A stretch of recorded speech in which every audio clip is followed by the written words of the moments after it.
Assalamualaikum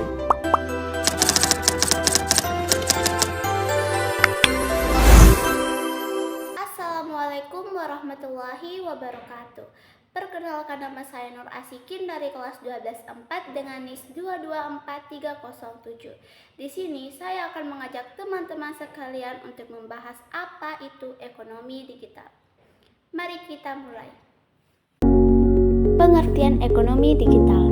Ekonomi digital adalah kegiatan perekonomian yang memanfaatkan bantuan internet dan kecerdasan buatan atau AI, Artificial Intelligence. Adanya perekonomian digital bisa memudahkan kegiatan ekonomi secara umum. Adapun manfaat ekonomi digital, yang pertama, ketersediaan informasi yang lebih besar. Internet memungkinkan konsumen mempunyai lebih banyak informasi dan pilihan. Selain itu, mereka juga akan lebih mudah mencari merek terbaik yang mereka inginkan, serta membandingkan harga dari suatu toko dengan toko lain. Yang kedua, lebih menghemat waktu. Sebelumnya, jika Gramedia ingin membeli perlengkapan kantor, Gramedia harus ke kota untuk membelinya. Sekarang, pemesanan dan pembayaran bisa dilakukan dari rumah dan Gramedia tinggal menunggu saja. Yang ketiga, menurunkan hambatan. Di beberapa sektor industri, ekonomi digital memudahkan perusahaan baru untuk masuk. Jika Gramedia mempunyai ide inovatif yang menarik, kamu bisa menciptakan produk baru yang menantang perusahaan tradisional. Selanjutnya adalah contoh ekonomi digital. Di dalam bidang transportasi, contoh ekonomi digital adalah layanan ojek. Dulu, jika akan menggunakan jasa ojek, orang harus datang ke pangkalan dan menunggu tukang ojek. Namun, sekarang hanya tinggal menunggu di rumah. Orang tetap bisa menggunakan layanan ojek, bahkan dijemput di tempat yang mereka inginkan. Yang kedua, di dalam bidang kesehatan. Contoh ekonomi digital dalam bidang kesehatan adalah seperti Halodoc. Dengan adanya aplikasi semacam ini, pasien tidak perlu lagi mengantri di fasilitas kesehatan jika mengalami keluhan sakit. Mereka bisa berkonsultasi dengan dokter secara virtual, bahkan mendapatkan obat yang mereka butuhkan. Contoh ketiga, di dalam bidang perbankan.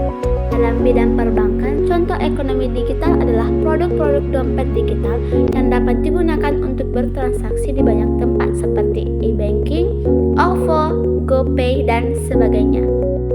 Contoh yang terakhir di dalam bidang bisnis. Sekarang, membeli sesuatu tidak perlu repot datang mengunjungi gerai toko secara langsung. Anda cukup mengakses aplikasi marketplace di dalam genggaman seperti Shopee, Tokopedia, Lazada, atau Bukalapak untuk membeli barang yang kamu incar.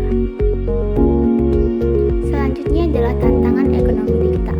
Yang pertama, keamanan berinternet. Cyber security masih menjadi salah satu ancaman bagi sebagian besar pengguna internet di Indonesia.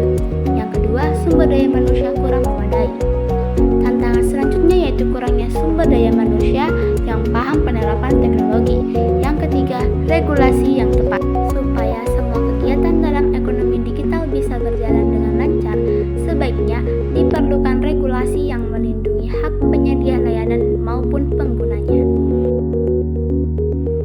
Adapun dampak positif ekonomi digital, yang pertama, kemudahan akses informasi. Teknologi digital telah membuat akses terhadap informasi lebih mudah dan cepat. Dampak negatifnya yaitu privasi dan keamanan data. Penggunaan teknologi digital meningkatkan risiko pelanggaran privasi dan pencurian data.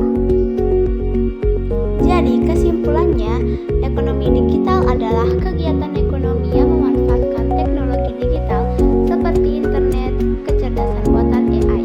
Ekonomi digital memiliki banyak manfaat seperti membuat transaksi lebih cepat dan mudah, meningkatkan akses pendidikan, membuat informasi lebih mudah diakses, membuat lebih mudah untuk melakukan transaksi ekonomi. Ekonomi digital juga memiliki beberapa resiko seperti resiko pembajakan dan pelanggaran hak cipta.